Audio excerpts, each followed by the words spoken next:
പ്രിയപ്പെട്ട വിദ്യാർത്ഥികളെ നമസ്കാരം. നമുക്കിന്ന് 7ാം ക്ലാസ്സിലെ USS പരീക്ഷയുടെ കേരള പാഠാവലിയിലെ 3ാമത്തെ യൂണിറ്റിലെ പാഠങ്ങളാണ് നോക്കുന്നത്. പരീക്ഷയ്ക്ക് ചോദിക്കാൻ സാധ്യതയുള്ള വളരെ പ്രധാനപ്പെട്ട ചോദ്യങ്ങളാണ് നമ്മളിവിടെ ചർച്ച ചെയ്യുന്നത്. എൻ്റെ മറ്റ് ക്ലാസ്സുകളെല്ലാവരും കണ്ടിരിക്കുമെന്ന് വിശ്വസിക്കുന്നു. എല്ലാവരും ക്ലാസ് ഇഷ്ടമാവുകയാണെങ്കിൽ ലൈക്കും ഷെയറും കമൻറ്റും എല്ലാം ചെയ്യുമല്ലോ. സബ്സ്ക്രൈബ് ചെയ്യാത്തവരുണ്ടെങ്കിൽ സബ്സ്ക്രൈബ് ചെയ്യാനും മറക്കരുത്. നമുക്ക് ചോദ്യത്തിലേക്ക് കടക്കാം. വാക്കെൻ്റെ അമ്മയും അച്ഛനുമാകുന്നു, വാക്കിൻ വിരൽ തൂങ്ങിയല്ലോ നടക്കുന്നു. ഇത് ആരുടെ വരികളാണ്? പ്രൊഫസർ വി മധുസൂദനൻ നായരുടെ വരികളാണ്. വാക്കെൻ്റെ അമ്മയും അച്ഛനുമാകുന്നു. ഇതാരുടെ വരികളാണ്? പ്രൊഫസർ വി മധുസൂദനൻ നായരുടെ വരികളാണ്. അടുത്ത ചോദ്യം, കാവ്യനർത്തകി എന്ന കവിത എഴുതിയതാര്? ചങ്ങമ്പുഴ കൃഷ്ണപിള്ള. രമണൻ എന്ന കാവ്യത്തിൻ്റെ കർത്താവ് ആര്? ചങ്ങമ്പുഴ കൃഷ്ണപിള്ള. കവിയുടെ മുന്നിൽ നർത്തകിയായി വന്നിരിക്കുന്നത് ആരാണ്? മലയാള കവിത. കവിയുടെ മുന്നിൽ നർത്തകിയായി വന്നിരിക്കുന്നത് ആരാണ്? മലയാള കവിത. മലയാളത്തിൻ്റെ ഓർഫ്യൂസ് എന്ന് വിശേഷിപ്പിക്കുന്ന കവി ആരാണ്? ചങ്ങമ്പുഴ കൃഷ്ണപിള്ള. മലയാളത്തിൻ്റെ ഓർഫ്യൂസ് എന്നാണ് അദ്ദേഹത്തെ വിശേഷിപ്പിക്കാറ്. കനകച്ചിലങ്ക കിലുക്കിയെത്തുന്ന കാവ്യ നർത്തകി ആര്? മലയാള കവിതയാണ്. കനകച്ചിലങ്ക കിലുക്കിയെത്തുന്ന കാവ്യ നർത്തകി ആരാണ്? മലയാള കവിതയാണ്. കാഞ്ചന കാഞ്ചി, കനകച്ചിലങ്ക എന്നിവ എന്തിൻ്റെ സൂചകമാണ്? നൃത്തത്തിൻ്റെ. കാഞ്ചന കാഞ്ചി, കനകച്ചിലങ്ക എന്നിവ എന്തിൻ്റെ സൂചനയാണ്? നൃത്തത്തിൻ്റെ. ഈ കവിതയിലെ നൃത്തക്കാരി ആരാണ്? മലയാള കവിതയാണ് ഈ കവിതയിലെ നൃത്തക്കാരി. പുഞ്ചിരി പെയ്തു പെയ്താടു നീ ലളിതേ, തുഞ്ചൻ്റെ തത്തയെ കൊഞ്ചിച്ച കവിതേ. ഈ വരികളിൽ പരാമർശിക്കുന്ന മലയാള കവി ആര്? തുഞ്ചത്ത് രാമാനുജൻ എഴുത്തച്ഛനാണ്. തുഞ്ചൻ്റെ തത്ത എന്നുള്ളത് തുഞ്ചത്ത് എഴുത്തച്ഛനെ കുറിച്ചാണ് പറയുന്നത്. കുഞ്ചൻ്റെ തുള്ളലിൽ മണി കെട്ടിയ കവിത. ഇവിടെ ആരെക്കുറിച്ചാണ് പരാമർശം? കുഞ്ചൻ നമ്പ്യാരെ കുറിച്ചാണ് പരാമർശം. കുഞ്ചൻ നമ്പ്യാർ തുള്ളൽ പ്രസ്ഥാനത്തിൻ്റെ ഉപജ്ഞാതാവാണ്. അപ്പം അദ്ദേഹത്തിനെ കുറിച്ചാണ് ഇവിടെ സൂചിപ്പിക്കുന്നത്. കുഞ്ചൻ്റെ തുള്ളലിൽ മണികെട്ടിയ കവിത എന്നത്. തവ തലമുടിയിൽ നിന്നൊരു നാരു പോരും, തരികെന്നെ തഴുകട്ടെ പെരുമയും പേരും. തവ തലമുടി എന്നത് ആരെ സൂചിപ്പിക്കുന്നു? മലയാള കവിതയെയാണ് ഇവിടെ തവ തലമുടിയിൽ നിന്ന് എന്ന് സൂചിപ്പിക്കുന്നത്. മലയാള കവിത. അപ്പം ഈ വരികളിൽ വ്യക്തമാക്കുന്നത് എന്താണ്? തലമുടിയിലെ ഒരു നാര് തഴുകിയാൽ മാത്രം മതി കവിക്ക് പേരും പെരുമയും ലഭിക്കുമെന്ന് കവി വിശ്വസിക്കുകയാണ്. അവിടുത്തെ തലമുടിയിൽ നിന്ന് ഒരു നാര് തഴുകിയാൽ മാത്രം മതി തനിക്ക് പേരും പെരുമയും ലഭിക്കുമെന്ന് കവി കരുതുന്നു. ആരോടാണ് കവി നൃത്തം നിർത്തി പോവരുതേ എന്ന് പറയുന്നത്? മലയാള കവിതയോടാണ് നൃത്തം നിർത്തി പോവരുതെന്ന് കവി പറയുന്നത്. അഞ്ചിക്കുഴയുക എന്ന പദത്തിൻ്റെ അർത്ഥം എന്ത്? നാണിച്ചു പോവുക. അഞ്ചിക്കുഴയുക എന്നാൽ നാണിച്ച് പോകുക എന്നാണ് അർത്ഥം. കാഞ്ചനം എന്ന പദത്തിൻ്റെ അർത്ഥം എന്ത്? സ്വർണം. കാഞ്ചനം സ്വർണമാണ്.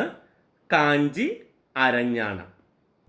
മറ്റുള്ള ഭാഷകൾ കേവലം ധാത്രിമാർ, മർത്യന് പെറ്റമ്മ തൻ ഭാഷ താൻ. ആരുടെ വരികളാണ് ഇത്? വള്ളത്തോൾ നാരായണമേനോന്റെ വരികളാണ് ഇവ. കാവ്യനർത്തകി എന്ന പാഠഭാഗം ചങ്ങമ്പുഴ കൃഷ്ണപിള്ളയുടെ ഏത് കാവ്യസമാഹാരത്തിൽ നിന്ന് എടുത്തിട്ടുള്ളതാണ്? സ്വരരാഗസുധ. വാക്ക് എന്ന പാഠഭാഗത്തിലെ ചോദ്യങ്ങൾ നോക്കാം. എഴുതാൻ പഠിക്കാനും എഴുതി പഠിക്കണം എന്ന് പറഞ്ഞതാര്? കുഞ്ഞുണ്ണി മാഷ്. എഴുതാൻ പഠിക്കാനും എഴുതി പഠിക്കണം. ആനയെ തരുമോ എന്ന് ചോദിച്ചത് ആര്? നമ്പൂതിരി. ആനയെ തരുമോ എന്ന് ചോദിച്ചതാര്? നമ്പൂതിരി. കുഞ്ഞിക്കവിതകളിലൂടെയും കുട്ടിക്കവിതകളിലൂടെയും കഥകളിലൂടെയും പ്രശസ്തനായ മലയാള കവി ആര്? കുഞ്ഞുണ്ണി മാഷ്. കുഞ്ഞിക്കവിതകളിലൂടെയും കുട്ടിക്കവിതകളിലൂടെയും കഥകളിലൂടെയും പ്രശസ്തനായ മലയാള കവി ആരാണ്? കുഞ്ഞുണ്ണി മാഷ്. സംശയമായില്ല? ചോദിക്കാർന്നു, ചോദിച്ചളയാം. നമ്പൂതിരി ചോദിച്ചത് എന്ത്? ആനയെ തരുമോ? എന്താണ് നമ്പൂതിരി ചോദിച്ചത്? ആനയെ തരുമോ? കണ്ടമാനം ചെലവാക്കി കളയാം, ഒരു വിലയില്ലായുണ്ട് പലർക്കും. ഇവിടെ വിലയില്ലാത്തതായി സൂചിപ്പിക്കുന്നത് എന്തിനെയാണ്? വാക്കിനെയാണ്. ഇവിടെ വിലയില്ലാത്തതായി സൂചിപ്പിക്കുന്നത് വാക്കിനെയാണ്. വാക്കിന് വാക്കുവേണ്ടേ? ഈ പ്രയോഗത്തിലൂടെ കുഞ്ഞുണ്ണി മാഷ് വ്യക്തമാക്കുന്നത് എന്താണ്? നല്ല വാക്കിന് വ്യാഖ്യാനത്തിൻ്റെ ആവശ്യമില്ല എന്നതാണ്. നല്ല വാക്കിന് വ്യാഖ്യാനത്തിൻ്റെ ആവശ്യമില്ല എന്നത്. 1000 വാക്കിന് അരച്ചെത്ത്, ഇത് സൂചിപ്പിക്കുന്നത് എന്താണ്? വായാടിയുടെ വെറും വാക്ക് വിലയില്ലാത്തതാണ്. വായാടിയുടെ വെറും വാക്ക് വിലയില്ലാത്തതാണ്. 1000 വാക്ക് അരപ്പലം എന്നാൽ എന്താണ്? 1000 വാക്ക് അരപ്പലം എന്നാൽ എന്താണ്? വാക്ക് ശക്തിയുള്ളതായിരിക്കണം. അധികമായി പറഞ്ഞാൽ വായാടിയായി പോകും. അപ്പം വായാടിയുടെ വാക്കിന് അരപ്പലം പോലും തൂക്കമില്ല. അപ്പം വാക്ക് ശക്തിയുള്ളതായിരിക്കണം. അധികമായി പറഞ്ഞാൽ വായാടികളായി പോകും. വായാടിയുടെ വാക്കിന് ആരും വിലയൊന്നും കൽപ്പിക്കാറില്ല. ഇതാണ് ഓർത്തിരിക്കേണ്ടത് കേട്ടോ. അടുത്ത ചോദ്യം, ആളുവില കല്ലുവില എന്നതിന് സമാനമായി കുഞ്ഞുണ്ണി മാഷ് വാക്കിനെ കുറിച്ച് സൂചിപ്പിക്കുന്നത് എന്താണ്? നാക്കുവില, വാക്കുവില. ആളുവില കല്ലുവില എന്നതിന് സമാനമായി ഇവിടെ ഉപയോഗിക്കുന്നത് നാക്കുവില, വാക്കുവില. അപ്പോൾ അരപ്പലം എത്രയാണ്? അരപ്പലം എന്ന് പറഞ്ഞാൽ എത്രയാണെന്നാണ് ചോദ്യം. 17.5 ഗ്രാമാണ് അരപ്പലം. അപ്പോൾ ഒരു പലം എന്ന് വെച്ചാൽ 35 ഗ്രാമാണ് ഒരു പലം. വാക്കിനോളം തൂക്കമില്ലിയൂക്കൻ ഭൂമിക്ക് പോലുമേ. ഇതിൻ്റെ പൊരുൾ എന്താണ്? വാക്കിന് വലിയ വിലയാണുള്ളത്. അർത്ഥമുള്ള വാക്കുകൾ ഭൂമിയേക്കാൾ തൂക്കമുണ്ട്. വാക്കിന് വലിയ വിലയുണ്ട്. അർത്ഥമുള്ള വാക്കുകൾക്ക് ഭൂമിയേക്കാൾ തൂക്കമുണ്ട്. ചാക്കും പഴയ ചാക്കും ഒരുപോലെ. ഈ ചൊല്ലിൻ്റെ അർത്ഥം എന്താണ്? വാക്കിൻ്റെ വിലയില്ലായ്മയാണ് ഇവിടെ സൂചിപ്പിക്കുന്നത്. പടക്കളത്തിലേക്ക് എന്ന കവിതയിലെ ചോദ്യങ്ങൾ പരിശോധിക്കാം. മലയാള ഭാഷയുടെ പിതാവെന്ന് വിശേഷിപ്പിക്കുന്നതാരെ? തുഞ്ചത്ത് രാമാനുജൻ എഴുത്തച്ഛനെയാണ് മലയാള ഭാഷയുടെ പിതാവ് എന്ന് വിശേഷിപ്പിക്കുന്നത്. കിളിപ്പാട്ട് പ്രസ്ഥാനത്തിൻ്റെ ഉപജ്ഞാതാവ് ആര്? എഴുത്തച്ഛൻ. കിളിപ്പാട്ട് പ്രസ്ഥാനത്തിൻ്റെ ഉപജ്ഞാതാവ് ആര്? എഴുത്തച്ഛൻ്റെ കാലഘട്ടം ഏത്? 16-ാം നൂറ്റാണ്ട്. എഴുത്തച്ഛൻ്റെ കാലഘട്ടം 16-ാം നൂറ്റാണ്ട്. വെള്ളക്കുതിരകളെ എന്തായിട്ടാണ് വിശേഷിപ്പിച്ചിരിക്കുന്നത്?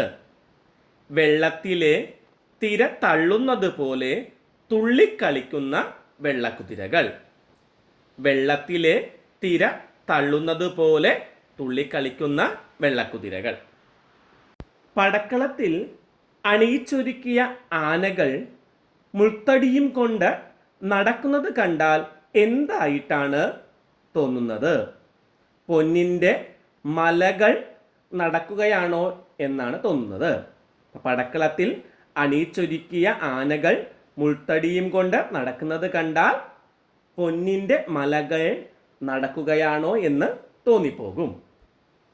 വെള്ളക്കുതിരകൾ എങ്ങനെയാണ് വരുന്നത്? വെള്ളത്തിലെ തിരമാല പോലെയാണ് വരുന്നത്. വെള്ളക്കുതിരകൾ വെള്ളത്തിലെ തിരമാല പോലെയാണ് വരുന്നത്. മുമ്പിലായി നീങ്ങുന്ന പട ആരാണ്? കാലാൾപ്പടയാണ്. മുമ്പിലായി നീങ്ങുന്ന പട കാലാൾപ്പട. ഉയർന്ന ശബ്ദത്തിൽ മുഴങ്ങുന്നത് എന്താണ്? പടഹങ്ങളും രണഭേരിയുമാണ് ഉയർന്ന ശബ്ദത്തിൽ മുഴങ്ങുന്നത്. എന്തൊക്കെയാണ് പടഹങ്ങളും രണഭേരിയും? എല്ലാവരും ഒരുമിച്ച് നിൽക്കണമെന്നും ബലവാന്മാരായ ആനകളെ മുന്നിൽ നിർത്തണമെന്നും ഉപദേശിച്ചത് ആര്?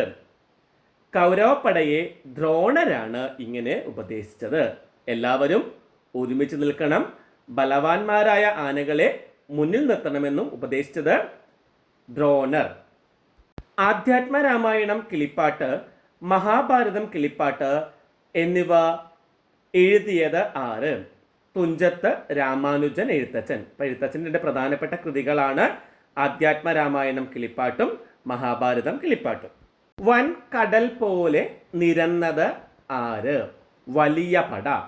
വലിയ പടയാണ് വലിയ കടൽ പോലെ നിരന്നത്, അല്ലെങ്കിൽ വലിയ സൈന്യമാണ് വൻ കടൽ പോലെ നിരന്നത്. ഭരദ്വാജപുത്രൻ ആരാണ്? ദ്രോണറാണ് ഭരദ്വാജപുത്രൻ. ചക്രം തിരിയുക എന്ന പ്രയോഗത്തിൻ്റെ അർത്ഥം എന്ത്? വിഷമസ്ഥിതിയിലാവുക. ചക്രം തിരിയുക എന്നാൽ വിഷമസ്ഥിതിയിലാവുക. വൻകടൽ പോലെ വലിയ സൈന്യം വരുന്നത് കണ്ട് കഷ്ടത്തിലായത് ആര്? കൗരവ സൈന്യം. അപ്പൊ കഷ്ടത്തിലായത് ആരാണ് ഇവിടെ? കൗരവ സൈന്യം. വലിയ സൈന്യം എങ്ങനെയാണ് വരുന്നത്? വലിയ സൈന്യം വൻകടൽ പോലെ നിരന്ന് ഹുങ്കാരത്തോടെ അടുത്തെത്തി. അപ്പോൾ ദിക്കുകളൊക്കെ പൊടി കൊണ്ട് മറഞ്ഞു. വലിയ സൈന്യം വൻകടൽ പോലെ വരുന്നു. ഈ സമയത്ത് പൊടി കൊണ്ട് ദിക്കെല്ലാം മറഞ്ഞു. പടക്കളത്തിലേക്ക് എന്ന പാഠഭാഗത്ത് ഏത് യുദ്ധത്തെക്കുറിച്ചാണ് പറയുന്നത്? കുരുക്ഷേത്ര യുദ്ധത്തെക്കുറിച്ചാണ് വർണ്ണിക്കുന്നത്. ഏത് യുദ്ധമാണ്?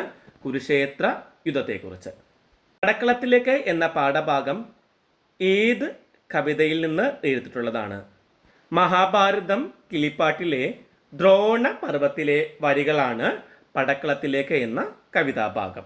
മാറ്റാത്തി എന്ന നോവൽ എഴുതിയതാര്? സാറാ ജോസഫ്. മാറ്റാത്തി എന്ന നോവൽ എഴുതിയത് സാറാ ജോസഫ്. പ്രണയപർവം ചില ഏടുകൾ എന്നത് ആരുടെ രചനയാണ്?